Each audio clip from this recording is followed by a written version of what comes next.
Assalamualaikum warahmatullahi wabarakatuh. Syekh Nawawi Al-Bantani, nama lengkapnya adalah Abu Abdul Mu'ti Muhammad bin Umar bin Arbi bin Ali At-Tanara Al-Jawi Al-Bantani. Beliau lebih dikenal dengan sebutan Muhammad Nawawi Al-Jawi Al-Bantani. Dan beliau merupakan leluhur dari Wakil Presiden Indonesia, yaitu Kiai Haji Ma'ruf Amin. Syekh Nawawi termasuk dalam kategori salah satu ulama besar di abad ke-14 Hijriah ataupun abad ke-19 Masehi. Karena kemasyhurannya, beliau banyak mendapatkan gelar.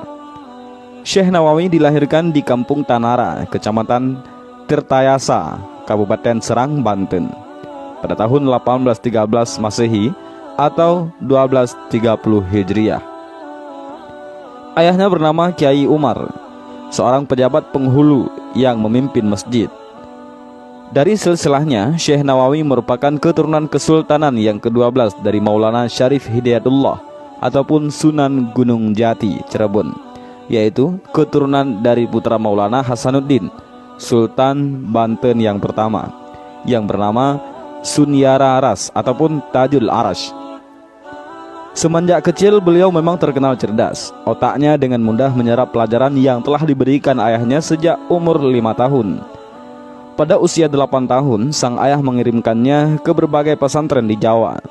Beliau mula-mula mendapat bimbingan langsung dari ayahnya, kemudian berguru kepada Kiai Sahal, Banten. Setelah itu mengaji kepada Kiai Yusuf, Purwakarta.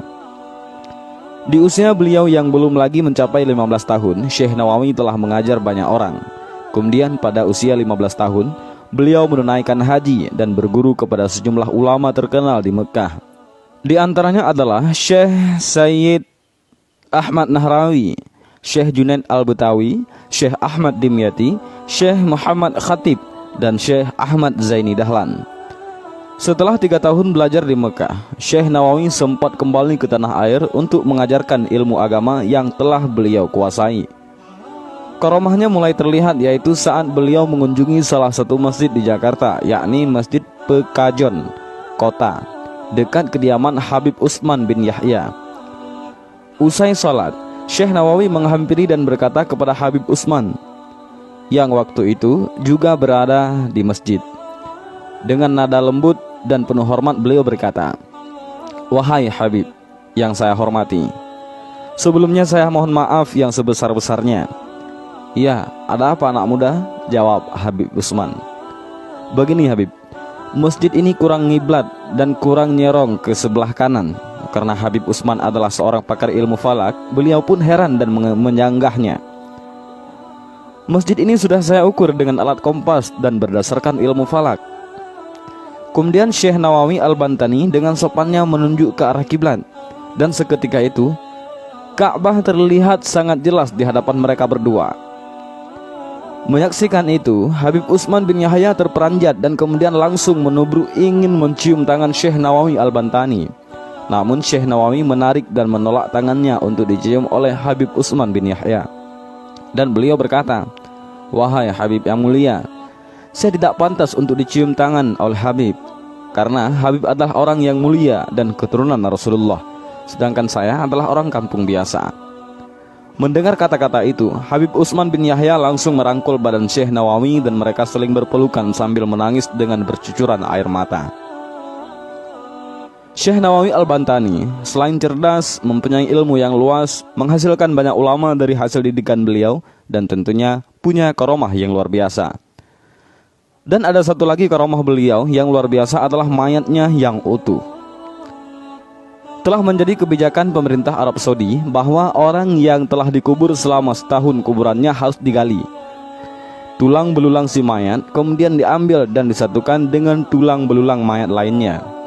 Selanjutnya semua tulang itu dikuburkan di tempat lain di luar kota.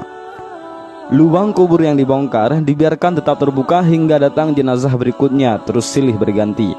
Kebijakan ini dijalankan tanpa pandang bulu. Siapapun dia, pejabat ataupun orang biasa, saudagar kaya ataupun orang miskin, sama terkena kebijakan tersebut. Inilah juga yang menimpa makam Syekh Nawawi Al-Bantani di Arab Saudi. Setelah kuburannya genap berusia 1 tahun, Datanglah petugas dari pemerintahan kota untuk menggali kuburannya. Tetapi yang terjadi adalah hal yang tak lazim. Para petugas kuburan itu tak menemukan tulang belulang seperti biasanya. Yang mereka temukan adalah satu jasad yang masih utuh, tidak kurang satu apapun, tidak lecet ataupun tanda-tanda pembusukan seperti lazimnya jenazah yang telah lama dikubur.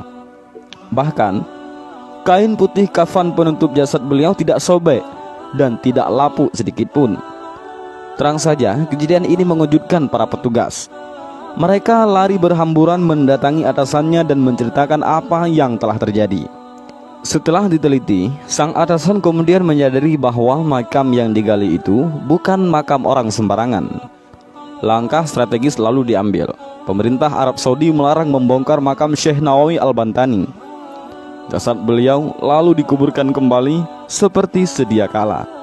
Hingga sekarang makam beliau tetap berada di Ma'la, Mekah. Dan itulah sedikit kisah tentang Syekh Nawawi Al-Bantani, yaitu ulama Nusantara yang sangat luar biasa. Dan demikianlah video ini, semoga bermanfaat. Wallahu a'lam bishawab. Assalamualaikum warahmatullahi wabarakatuh.